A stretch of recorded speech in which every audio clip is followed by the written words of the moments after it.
Waalaikumsalam. Saya jadikan host dulu, Pak. Baik.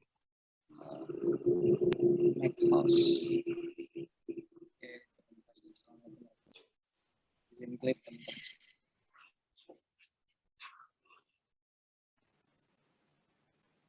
Oke, Assalamualaikum warahmatullahi wabarakatuh. Waalaikumsalam. Waalaikumsalam warahmatullahi wabarakatuh. Ya, adik-adik mohon maaf karena jaringan di tempat saya tidak begitu stabil ya, jadi saya tidak menggunakan video. Nanti saya akan cuma share slide-nya saja ya. Terima kasih.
Slide apa bisa terlihat adik-adik?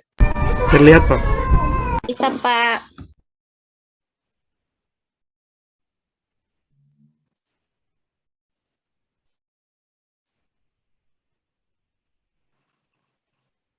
Ya, hari ini kita akan coba membahas sedikit tentang perbedaan e-bisnis dan e-commerce ya.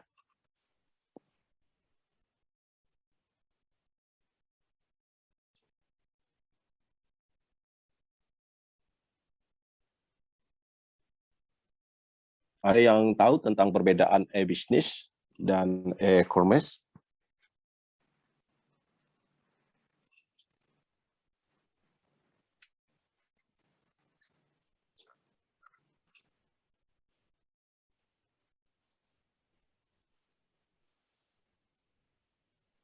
Ada yang bisa menjelaskan perbedaan antara e-bisnis dan e-commerce? Mungkin sebelumnya sudah ada pembicara yang menyinggung sedikit ya, apa yang dimaksud dengan bisnis dan apa yang dimaksud dengan e-commerce.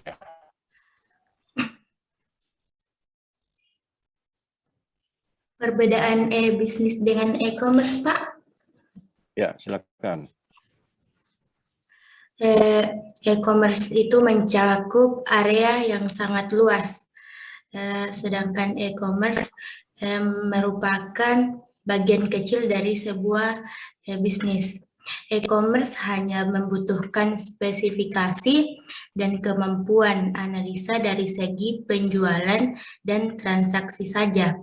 Sedangkan e-bisnis membutuhkan pertimbangan matang dari berbagai aspek, mulai dari aspek pemasaran, produksi, dan lainnya.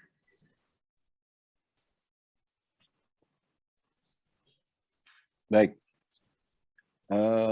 Terima kasih Rasdia. Ya, jadi secara garis besar e-bisnis lebih lebih ini ya dibandingkan dengan e-commerce. Atau ada lagi yang lain ingin menambahkan keterangan dari Ade Rasdia tadi?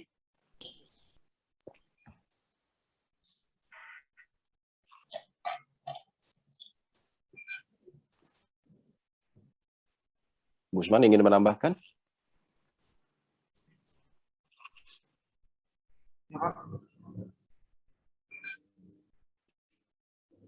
Halo. Ya, silakan. Ada yang ingin menambahkan tentang e-business dan perbedaan dengan e-commerce?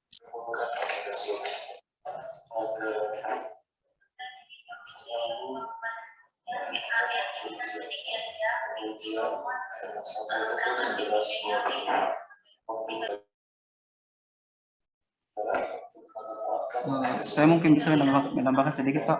Iya, silakan, Bu Usman.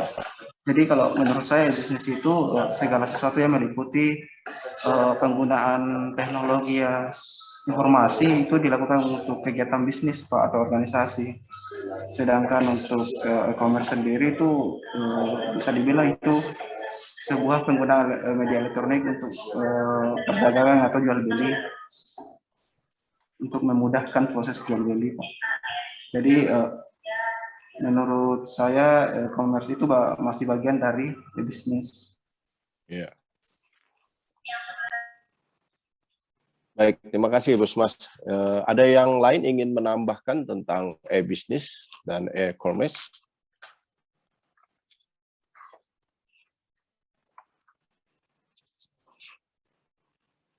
Silakan kalau ada yang ingin menambahkan. Saya, Pak. Silakan. Oke, baik. Terima kasih atas kesempatannya. Menurut saya, bisnis itu adalah aktivitas transaksi jual beli atau yang dilakukan untuk mempertemukan pelanggan ataupun pelaku usaha dan konsumen. Sedangkan e-commerce itu sendiri adalah tempat atau pemanfaatan teknologi atau jaringan internet untuk melakukan proses transaksi jual beli. Mungkin itu saja, Pak. Terima kasih. Oke, ya, terima kasih. Bagus sekali. Mungkin ada tambahan lagi dari yang lain mengenai e-business dan e-commerce.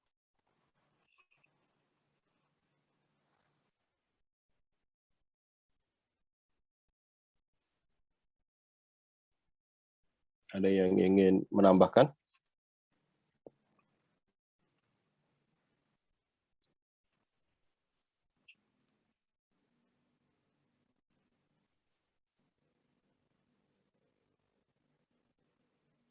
Baik, coba kita bahas sedikit definisi tentang e-business ya. Tadi sudah disampaikan dari Rasdi, ada juga menyampaikan, Bu Usman juga. Ya, memang secara garis besar e-business itu aktivitas yang berkaitan secara langsung maupun tidak langsung dengan proses pertukaran barang ya atau jasa dengan memanfaatkan internet sebagai media komunikasi dan transaksi.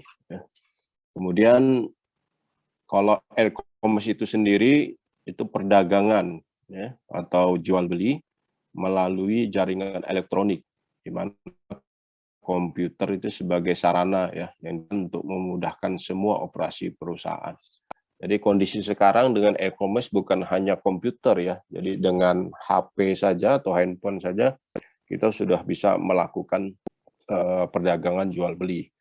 Ya, seperti yang kita ketahui, mungkin juga di antara adik-adik sudah mengaplikasikan beberapa kegiatan ya jual beli melalui handphone ya, seperti di marketplace seperti Shopee, Lazada dan yang lain-lain. Ya, dengan kondisi sekarang memang perdagangan elektronik itu sangat masif sekali. Ya. Bahkan kalau kita lihat statistik itu hampir 60% perdagangan melalui medsos atau online itu cukup tinggi dibandingkan dengan perdagangan offline. Ya. Meskipun beberapa distribusi channel yang digunakan bervariasi, ya seperti sekarang sudah melakukan yang namanya omni-channel distribution. Ya, maksudnya omni-channel distribution ini kita berdagang melalui online dan offline. Nah, sekarang kita bicara sedikit mengenai hubungan e-bisnis dan e-commerce ya. Jadi secara internal ya, hubungan e-bisnis e-commerce itu menyangkut di bagian keuangan ya. Kemudian ada pemasaran, seperti yang kita tahu kalau di internal bagian keuangan itu sangat penting ya, yang menyangkut transaksi-transaksi. Kemudian secara internal juga kita berbicara tentang marketing atau pemasaran. Ya, ini sekarang masif sekali pemasaran melalui digital karena menyangkut dengan kompetisi yang sangat cepat ya. Sekarang ini kadang-kadang di dunia maya itu hampir seperti sekian detik, nanodetik ya, persaingan selalu ada ya, dalam artian produk yang dipasarkan, kemudian strategi pemasarannya ya, dan juga produksi ya, produksi yang luar biasa sekali. Jadi sekarang ini perdagangan jual beli melalui elektronik itu bukan hanya berbicara dari sisi aspek lintas atau regional se-Indonesia ya, tetapi juga sudah menyangkut lintas negara, lintas provinsi, lintas negara ya, bahkan lintas benua ya. Jadi kalau di Indonesia sekarang ini hampir semua perdagangan elektronik itu banyak membeli barang-barang dari Cina ya. Seperti yang kita ketahui, negeri Cina ini merupakan pangsa produk pabrik yang cukup besar ya, menguasai dunia, sehingga tidak aneh kalau beberapa pemain perdagangan ya, atau pedagang-pedagang itu yang memainkan online langsung direct ke distributor mereka yang di Cina. Kemudian secara eksternal ya, jadi e-commerce dan e-bisnis ini menyangkut dengan strategi bagaimana memikat para pelanggan ya, secara eksternal. Kemudian juga kadang kita hanya memperdagangkan tapi bukan produk yang kita buat, tapi justru kita meminta pemasok ya, sehingga fungsi kita seperti broker ya, atau penyambung dari transaksi satu produk kepada pihak pelanggan. Kemudian faktor eksternal yang tidak lepas itu adalah peranan pemerintah ya, dari sisi regulasi. Ya, pemerintah sangat punya peranan yang cukup signifikan karena faktor regulasi hukum yang diimplementasikan itu memang pertama menyangkut aspek hukum. Ya, jadi pemerintah diminta untuk membuat aturan undang-undang yang membantu perdagangan sistem online ini lebih baik. Yang kedua yang terkait dengan pajak. Ya, pajak ini penting ya karena digunakan untuk pembangunan negara kita. Jadi pemerintah juga tentu akan memonitor sampai sejauh mana kegiatan bisnis elektronik ini bisa dimonitor sehingga jangan sampai aspek pajaknya tidak terlihat atau tidak mengikuti aturan yang sudah diatur oleh pemerintah.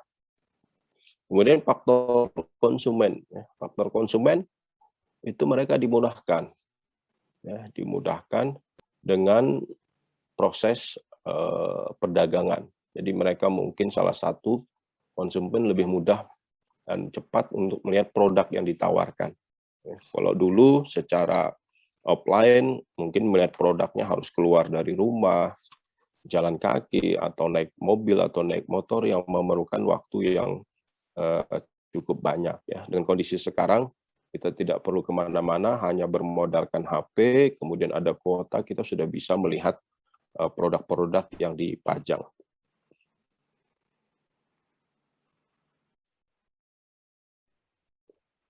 Nah, kemudian sedikit kita bahas mengenai perbedaan e-bisnis dan e-commerce ya. Tadi sudah disampaikan oleh adik-adik yang dari Rasdia, kemudian Busman, kemudian ada juga yang tadi saya lupa menyangkut perbedaan bisnis dan e-commerce.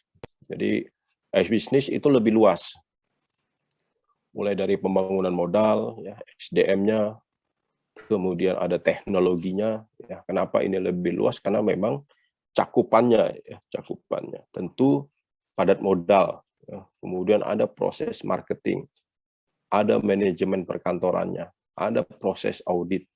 Ya, kalau kita tahu bahwa proses audit ini juga penting dalam sebuah perusahaan, karena ada audit internal dan audit eksternal. Ya, apa gunanya audit itu? Salah satu adalah memastikan proses pelayanan dan proses produknya lebih baik dan seperti yang diharapkan oleh standar yang ditetapkan. Kemudian kalau e-commerce itu hanya fokus pada proses jual belinya saja, ya, adik-adik, jadi lebih simpel di e-commerce. Produknya apa, servisnya seperti apa. Jadi hanya melalui proses jual beli yang melalui transaksi secara elektronik. Kemudian e-commerce sendiri itu merupakan bagian kecil ya dari sebuah e-bisnis. Dia hanya membutuhkan spesifikasi dan kemampuan analisa dari segi penjualan dan transaksi saja. Kemudian e-bisnis itu membutuhkan pertimbangan matang dari berbagai aspek. Ini mulai dari aspek pemasaran, produksi, dan sebagainya. Jadi ini jelas sekali ya, bahwa perbedaan e-commerce dan e-bisnis. E-bisnis cakupan lebih luas, kalau e-commerce cakupannya hanya sebatas jual beli saja. Jadi hanya memproses transaksi secara elektronik. Ada yang bisa memberikan contoh e-bisnis?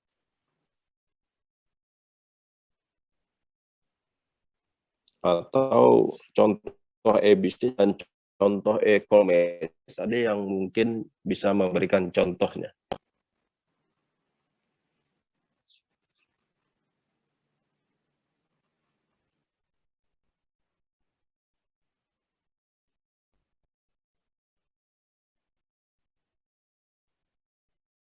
Bisa memberikan contoh e-bisnis misalnya.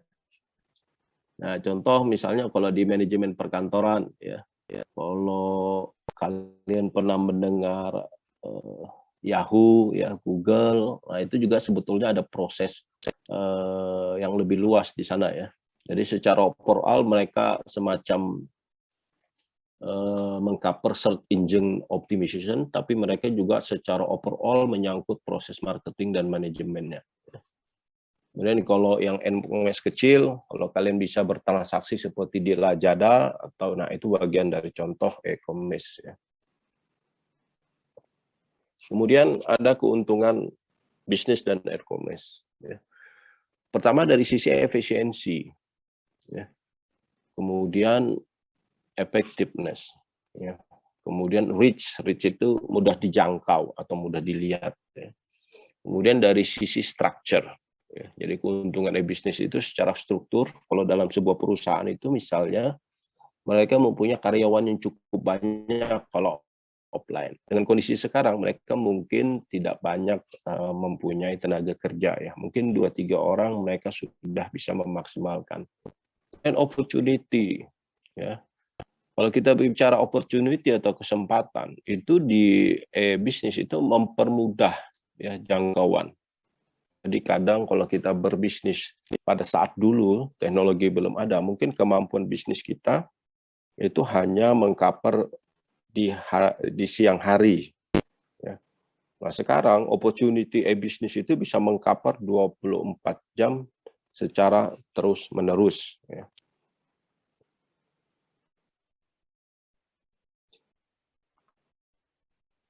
Kemudian di sisi e-commerce, ya. Jadi keuntungan perusahaan dengan menggunakan e-commerce sama seperti yang di e-bisnis, efisiensi ya untuk perusahaan. Ya. Kemudian keuntungan juga buat konsumen. Konsumen lebih cepat dari si delivery time. Ya. Kemudian juga untuk masyarakat secara umum. Ya.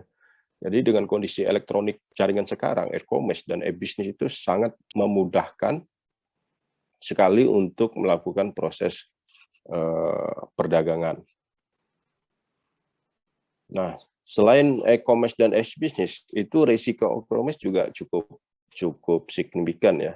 Misalnya salah satu tantangannya banyaknya pengguna internet ya, yang tidak sejalan dengan tingkat penjualan.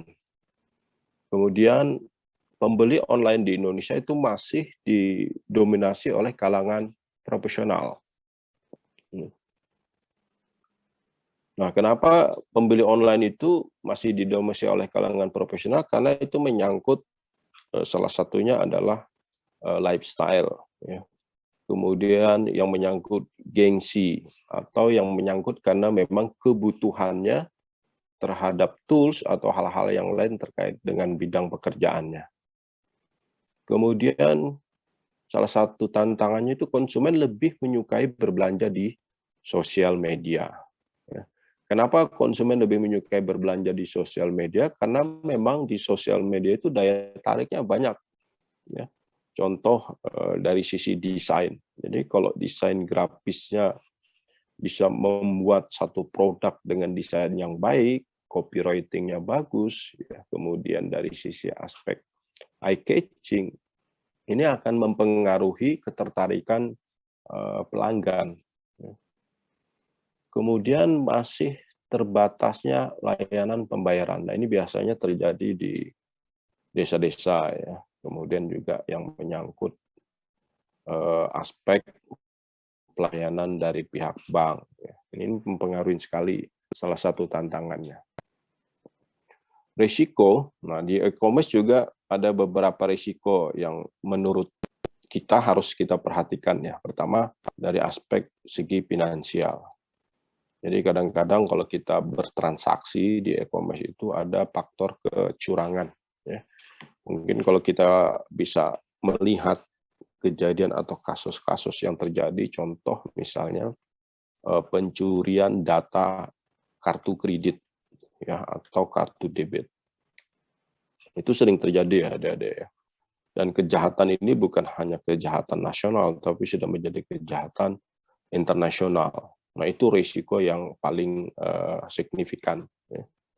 Begitu juga kalau kalian pernah dengar kasus-kasus yang terjadi di ATM ya, automatic teller machine. Nah, itu juga sering terjadi pencurian data nasabah. Jadi keamanan dari sisi data-data itu juga berpengaruh. Kemudian di situ ada juga yang menyangkut pencurian informasi, ya, mempunyai informasi rahasia yang berharga. Jadi kalau kita pegang HP, ya mungkin ada tidak menyadari bahwa sebetulnya kadang-kadang kita sering mencatat di HP kita itu data pribadi kita. Kita memoto KTP kita, atau kadang kita menyimpan data kartu keluarga. Ya, dengan kondisi teknologi sekarang itu kadang-kadang dicuri pihak hacker. Jadi rentan sekali pencurian data. Atau hotelan atau institusi pemerintahan setiap saat selalu mengupdate ya agar data-data itu bisa dijaga ya atau dilindungi. Kemudian faktor risiko yang lain adalah kehilangan kesempatan bisnis ya karena gangguan layanan masuk pada saat proses belajar mengajar sekarang pun kadang-kadang kita mengalami gangguan layanan. Ya, tadi saya mestinya di sesi pertama itu saya masuk di PD2 ya, tapi karena jaringan dan lain sebagainya akhirnya saya tidak bisa mengisi. Nah ini faktor lost opportunity ya, kesempatan ya karena gangguan layanan. Itu berpengaruh, ada ya, berpengaruh. Dan ada kehilangan kepercayaan dari konsumen. Ya, kehilangan kepercayaan dari konsumen.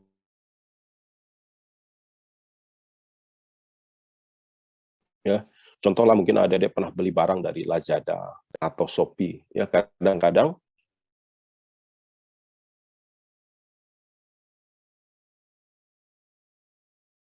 pada saat diterima itu bisa jadi barang 2 atau 3. Nah, ini mempengaruhi kepercayaan dari pelanggan. Atau barangnya sama sekali tidak datang. Nah, ini sering terjadi. Nah, kemudian ada kerugian-kerugian yang tidak terduga. Ya.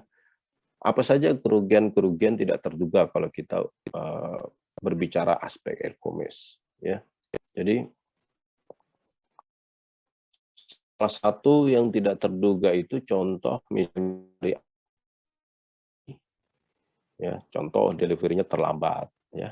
Misalnya kita mau pakai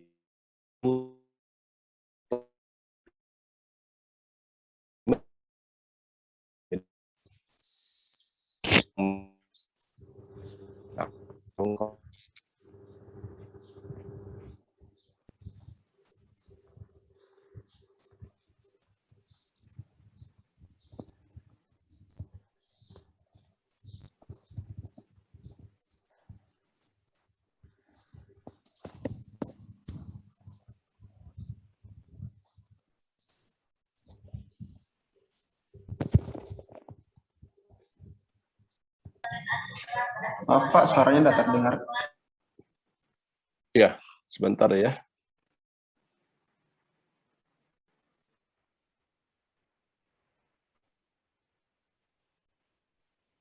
Ya, jaringan saya agak error sedikit. Sekarang kita lanjutkan. Bisa kedengaran ya? Bisa, Pak. Ya, Pak. Ya. Baik, kemudian ruang lingkup ya dan faktor bisnis. Ya.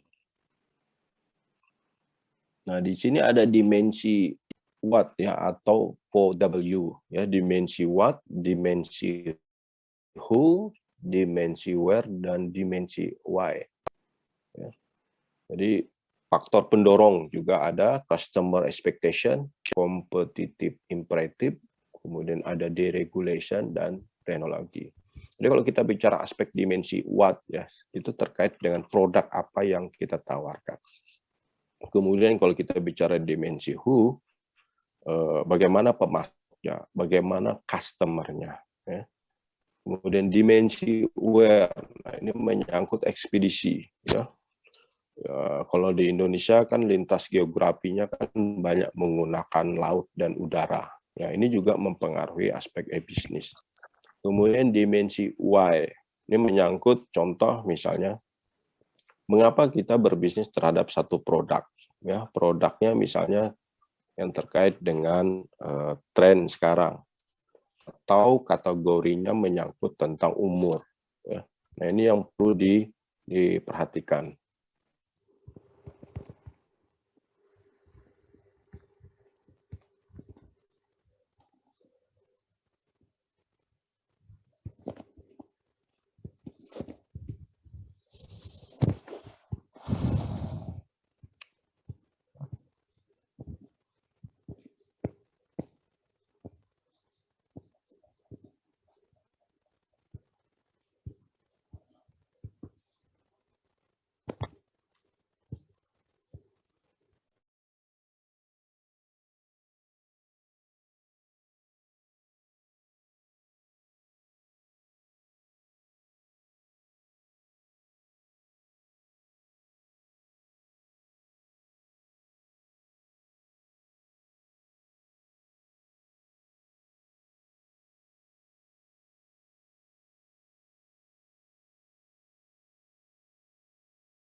Sorry. Ya.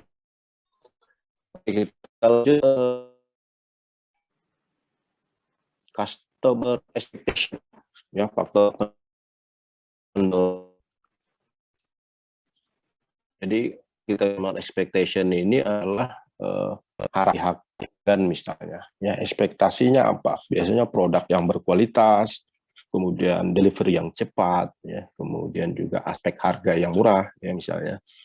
Kemudian ada juga aspek kompetitif imperatif ya. Nah, kompetitif imperatif ini contohnya adalah kadang orang ingin melihat produk luar negeri yang mirip dengan luar negeri ya. Jadi misalnya sepatu mungkin ada produk luar negeri, ada juga produk dalam negeri, bisa jadi mungkin lebih baik atau setara dengan produk luar negeri. Contohnya kalau kita melihat produknya, mungkin kalian pernah dengar produk eager ya.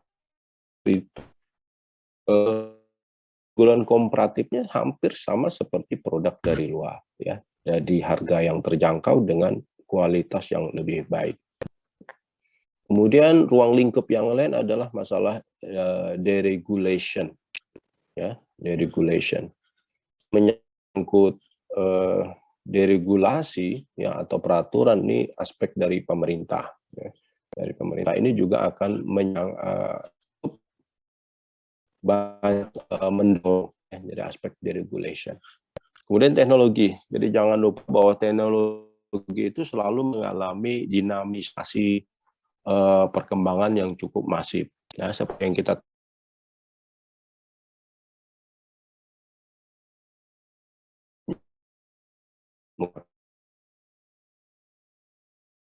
telepon, kemudian hanya bisa kirim SMS. Kemudian teknologi hanya dalam tempo beberapa tahun berubah lagi.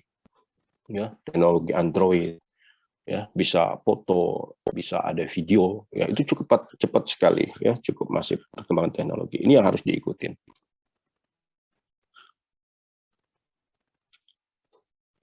Nah, kalau dalam arsitektur aplikasi e-bisnis itu ada komponen utama juga diperhatikan ya. Jadi ada komponen utama menyangkut misalnya technical e-business infrastructure ya, ada hardware, software, kemudian ada teknologi komunikasi, data dan aplikasi utama. Kemudian yang menyangkut dengan human e-business infrastructure itu terkait keahlian, pengalaman, kompetisi, ada komitmen, nilai dan norma serta pengetahuan yang lain ya. Kemudian kalau dari aspek komponen e-bisnis itu, contoh mungkin kalian pernah dengar tentang local area network, ya. Itu misalnya dalam satu office terbagi di beberapa bagian-bagian, ya. Jadi simpel. Ya. Kemudian yang menyangkut metropolitan area network, nah ini lebih luas lagi, ya. Sampai ke aspek wide area network. Kemudian ada value added network, internet sampai ke internet ya, intranet dan internet. Ini sebagian besar saya kasih gambaran tentang arsitektur aplikasinya. Nah, kemudian di sana ini juga ada arsitektur ya, protokol dan desain web dalam e-bisnis. Jadi ini kita akan coba bahas secara garis besar saja. Jadi kalau kita berbicara aspek arsitektur, itu yang pertama adalah cross-functional business unit. Ya. Kemudian ada di situ the strategic business unit, ya. Kemudian the integrated enterprise, kemudian the extended enterprise, ya. Kemudian the inter-enterprise. Ini mungkin nanti kalian bisa lihat secara garis besar di LMS-nya ya. Kemudian desain web. Kalau untuk desain web itu fungsi komunikasi, fungsi informasi, fungsi entertain, dan fungsi transaksi. Itu nyangkut desain web. Untuk protokolnya sendiri itu biasanya ada beberapa perusahaan yang menetapkan standarisasi protokol ya. Jadi ada yang menggunakan standar Electronic Industry Association, kemudian ada yang menggunakan Komite Konsultatif Internasional The Telegraph CCITT, kemudian ada juga menggunakan International Standard Organization, ISO. Ya, itu hal-hal garis besar tentang arsitektur, protokol, dan desain web. Nah, kemudian integrasi aplikasi ya untuk e-bisnis. Itu untuk penerapan e-bisnis. Pertama adalah fungsi bisnis. Ya, karena fungsi bisnis ini yang menjadi fundamental dalam proses perdagangan. Kemudian ada sistem kerjasama perusahaan, kemudian ada sistem transaksi, dan integrasi aplikasi dalam perusahaan. Jadi penerapannya tentu mencakup hal-hal yang terkait dengan proses dan output produk. Yang B mengenai faktor keberhasilan. Jadi tingkat kesesuaian dan dukungan aktivitas e-bisnis itu akan mempengaruhi faktor keberhasilan. Kemudian juga yang menyangkut tentang kemampuan menjamin proses e-bisnis ya, yang memenuhi 3 karakteristik, yaitu validitas, integritas, dan privacy. Jadi dalam proses aplikasi e-bisnis itu faktor keberhasilan ini banyak sekali ditentukan oleh kemampuan untuk menjaga karakteristik, validitas, integritas, dan privasi. Jadi kalau kita perhatikan, banyak perusahaan-perusahaan besar itu collapse karena mereka tidak menjaga tiga karakter dalam prosesnya, yaitu validitas, integritas, dan privasi. Kemudian ada pengaruh proses e-bisnis. Jadi dalam e-bisnis ini tingkat akurasi. Jadi meningkatkan tingkat akurasi. Jadi dalam prosesnya ini akan mempengaruhi terhadap tingkat akurasi yang kurang baik. Kemudian D, untuk perkembangan e-bisnis dan e-commerce di Indonesia. Jadi kita tahu ya sekarang ada 4 sebetulnya di Indonesia ini yang perkembangan e-bisnis dan e-commerce-nya cukup signifikan. Dan secara global pun juga berpengaruh. Jadi 1, bisnis affiliate marketing, ya. Kemudian ada bisnis reseller, kemudian ada produk informasi, dan Google AdSense.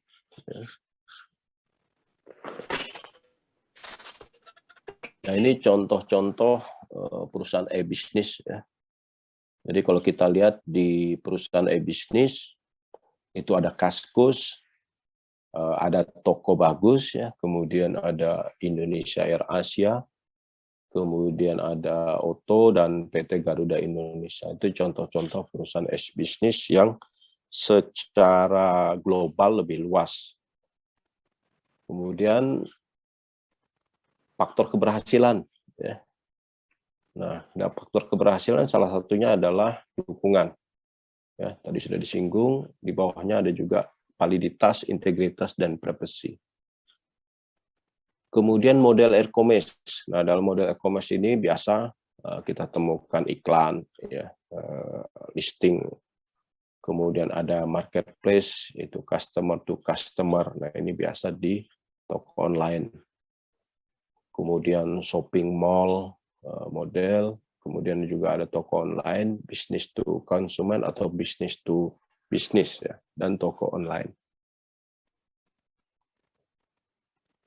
Nah, sedikit menyinggung tentang hotel industri ya, adik-adik sekalian. Kalau tadi kita membahas e-commerce dan membahas e-bisnis, nah ini saya singgung sedikit tentang digital marketing for hotel industry.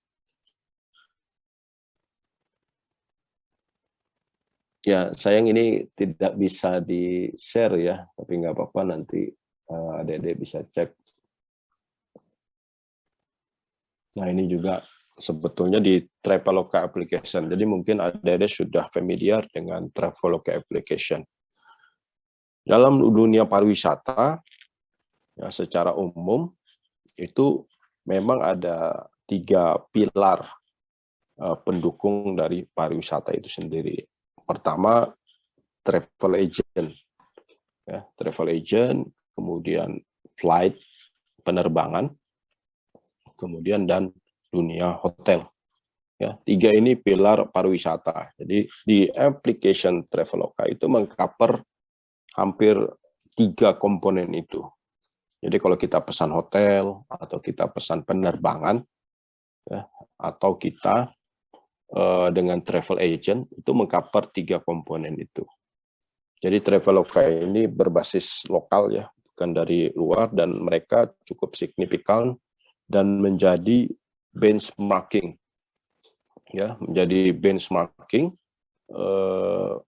marketplace untuk pemilihan destinasi ya, baik dari hotel maupun dari flight.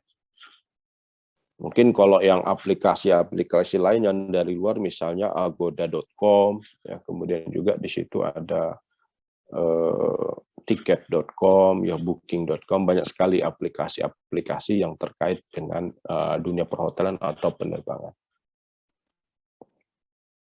Nah, ini juga ada beberapa hotel-hotel yang menggunakan aplikasi ya, e-commerce-nya. Jadi Accor, Archipelago, Kalau Accor ini produk hotelnya seperti Mercure, Ibis gitu ya. Nah, itu di bawah bendera Accor Hotel. Kemudian kalau Archipelago itu seperti Aston ya, itu produk ininya, brandingnya. Ada Neo, ada Vape dan lain sebagainya. Nah, kalau Santika Indonesia seperti yang ada ketahui itu seperti Hotel Amaris, Hotel Santika. Kalau Amaris itu bintang 2, kalau Santika bintang 3. Ada juga Swiss Bell, ya, Swiss Bell.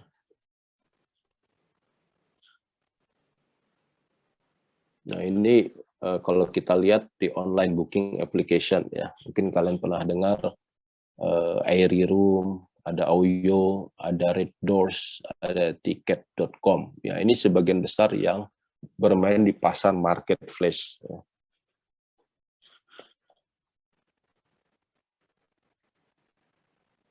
Cuman memang semenjak pandemi, Airy Room kelihatannya sudah tidak eksis lagi. Ya, mungkin sementara masih tidak beraktivitas. Ya, yang masih eksis sekarang itu Traveloka, Red Doors, ya, sama Oyo. Jadi pada prinsipnya mereka ini hanya application ya, ada application.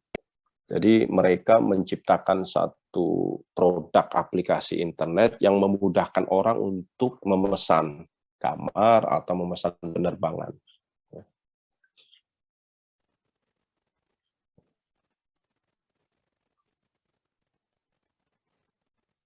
Nah, ini salah satu online direct booking application. Ya. Jadi sosial media itu ada juga kadang-kadang dipakai untuk booking direct langsung. Ya. Jadi kalau misalnya hotel punya website, mereka bisa saja oleh customer langsung mereka booking ke hotel website tanpa melalui Traveloka atau OTA yang lain. Ada juga promosi yang melalui sosial media. Ya, contoh misalnya di IG, ya di IG, Facebook dan lain sebagainya, bahkan di WhatsApp business account itu mereka juga bisa langsung memasarkan produk-produk mereka. Jadi sebagai gambarannya ya adik-adik, kalau hotel itu menggunakan fasilitas Traveloka, itu Traveloka akan memungut komisi. Ya, biasanya komisinya antara 12 sampai 17% ya dari produk yang dijual oleh hotel. Jadi contohnya kalau kita menjual satu kamar melalui Traveloka, maka Traveloka akan mengambil komisi sebesar sekian persen. Ya, jadi kalau misalnya kita jual kamar 500.000 melalui Traveloka, itu akan dipotong dengan biaya komisi. Nah, tentu kekurangannya adalah pendapatan hotel menurun, tapi dari sisi volume okupansi atau tingkat hunian bisa meningkat karena dibantu pemasarannya melalui OTA atau online travel agent. Nah, makanya sekarang banyak hotel-hotel itu berusaha menjual kamarnya melalui sosial media atau booking langsung ya, ke hotel website. Karena kalau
Yang dulu, Pak.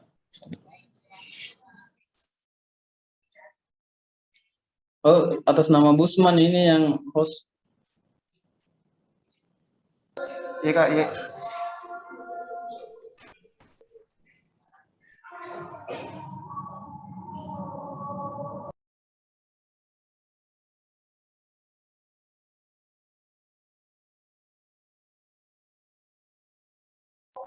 Halo, halo.